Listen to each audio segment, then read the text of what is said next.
বন্ধুরা, তোমরাও কি এইভাবে এই রকমের কারি খেতে চাও? তো এই যে দেখো কারিটা, তোমরা যদি এই ধরনের কারি খেতে চাও তাহলে আমার এই ভিডিওটাকে শুরু থেকে নিয়ে শেষ পর্যন্ত দেখো। একদম নিরামিষ কারি রেসিপি। নমস্কার বন্ধুরা, তোমরা সবাই কেমন আছো? আশা করি সবাই খুব ভালো আছো আর সবাই খুব ভালো থাকো। আজকে আবার দেখো একটা একদম নতুন রেসিপি নিয়ে চলে আসলাম। তো আজকের রেসিপিটা জানো কি হচ্ছে? আজকের রেসিপিটা হচ্ছে কারি। খুব তাড়াতাড়ি হয়ে যাওয়ার একটা রেসিপি কারি। তো চলো আজকে তোমাদের সাথে কারি রেসিপি শেয়ার করছি। কারি বানাবার জন্য আমাদেরকে লাগবে দই আর লাগবে বেসন। তো চলো প্রথমে একটা বাটি নিয়ে নিলাম, আর এই বাটিতে এই দইটা প্রথমে দিয়ে দিলাম। তারপরে দিয়ে দিলাম হলদি পাউডার, আর দিয়ে দিলাম নুন, আর তার সাথে দিয়ে দিচ্ছি বেসন।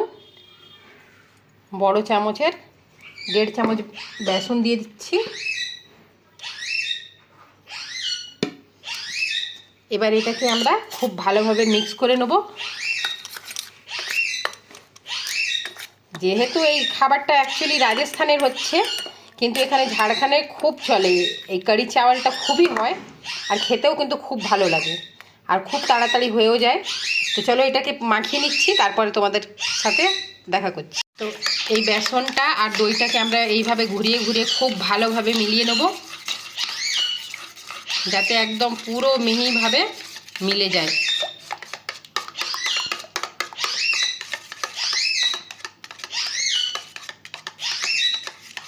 তো একটা পাত্রেতে আমরা কিছুটা বেসন আরও আলাদা করে নিয়ে নিলাম। এটাকে এই বেসনটা দিয়ে আমরা পকোড়িতে, তো বেসনটাতে প্রথমে দিয়ে দিলাম নুন, আর দিয়ে দিলাম হলদি পাউডার। এই যে জুনটাকে একটু হাতে করে এইভাবে ঘষে তারপরে একটু দিয়ে দিলাম জুন, আছে, আর দিয়ে দিলাম কিছুটা লঙ্কা গুঁড়ো,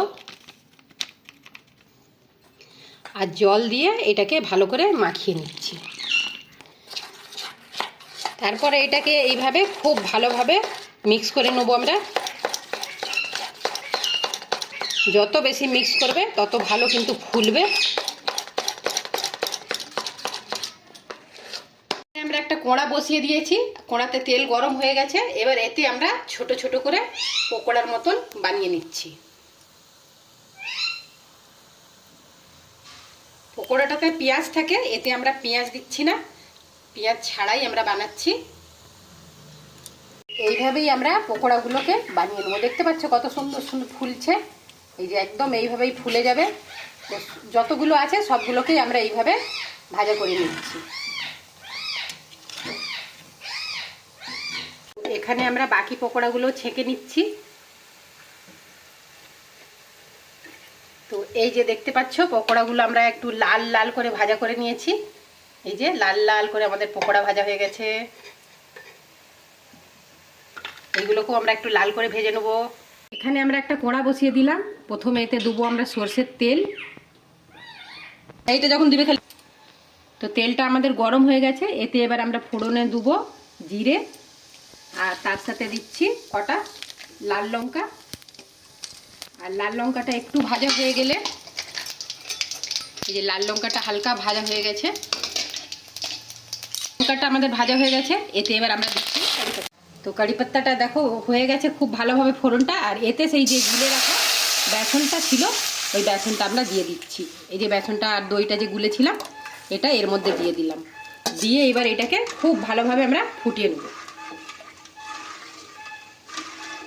এটা মাঝে মাঝে একটু একটু করে নাড়তে হবে, না হলে কি হবে, কি বেসন আছে তো বসে যেতে পারে নিচে। ঠিক এতটা মোটা তোমরা এবার যেই হিসাবে রাখতে চাও রাখবে। তো এই যে কারিটা বানালে কি হয়, কি খুব তাড়াতাড়ি বেনেও যায়, আর সঙ্গে তোমাকে ডালও বানাতে হবে না, কিচ্ছু নয়।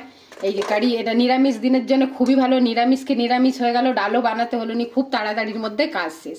তো এই যে এইটা খুব ভালোভাবে 10-15 মিনিট আমরা ভালোভাবে ফুটিয়ে নিয়েছি। এবার এতে এই পকোড়াগুলো এতে ছেড়ে দেবো। তো এই যে দেখছো, এবার এই পকোড়াগুলোকে দিয়ে আরও আমরা 5-10 মিনিট, 5-6 মিনিটের মতন খুব ভালোভাবে এটাকে সিদ্ধ করে নেব। দেখতে পাচ্ছ দারুণ কিন্তু লাগছে। কে কে খাবে চলে আসো। তোমরাও একবার নিশ্চয়ই এইভাবে ট্রাই করে দেখবে বন্ধুরা। তো এখানে কারি আমাদের একদম রেডি হয়ে গেছে, দেখতেই পাচ্ছ। এই যে দেখো কত গাঢ়া হয়ে গেছে। এই বেসন আর দইটা যেটা গুলেছিলাম দেখছো কত গাঢ়া হয়ে গেছে। এটা দেখো একদিক দিয়ে ডালেরও কাজ করবে আর এটা খাওয়া হয়ে যাবে। তো আমি যখন করি মাঝে মাঝে আমি এদের জন্যে এতে একটা দুটো করে আলুও দিয়ে দিই, ভালোই লাগে খেতে। কিন্তু আজকে আর আলু দিলাম না, এটা আজকে মেয়ে খুব জিদ কি আজকে আমাকে কারি চাওয়াল বানিয়ে দিতে হবে, কারি খাবো। তো ভাবলাম কি চলো বানিয়ে দিই। তো তোমরাও বন্ধুরা একবার এইভাবে ট্রাই করে দেখবে, খেতে কিন্তু খুবই ভালো লাগে। আর এবার এতে আমি দিয়ে দিচ্ছি ধনে পাতা। এই যে, তো এটা শুকনো ধনে পাতা দিচ্ছি, আমার কাছে আজকে তাজা ফ্রেশ ধনে পাতা নেই, তো যার কারণে আমি এখানে শুকনো ধনে পাতাটাই দিচ্ছি। মশলা বাটাবাটি ছাড়াই খুব তাড়াতাড়ি এইভাবে বানিয়ে ফেলুন কারির রেসিপি। বন্ধুরা এতক্ষণ পাশে থেকে ভিডিওটা দেখার জন্য সকল বন্ধুকে অনেক অনেক ধন্যবাদ। সবাই ভালো থেকো, সুস্থ থেকো। আর ভিডিওটা যদি ভালো লাগে একবার নিশ্চয়ই ট্রাই করে দেখবে আর একটু কমেন্টে বলবে কেমন লাগলো তোমাদেরকে। সবাই ভালো থেকো, বাই বন্ধুরা।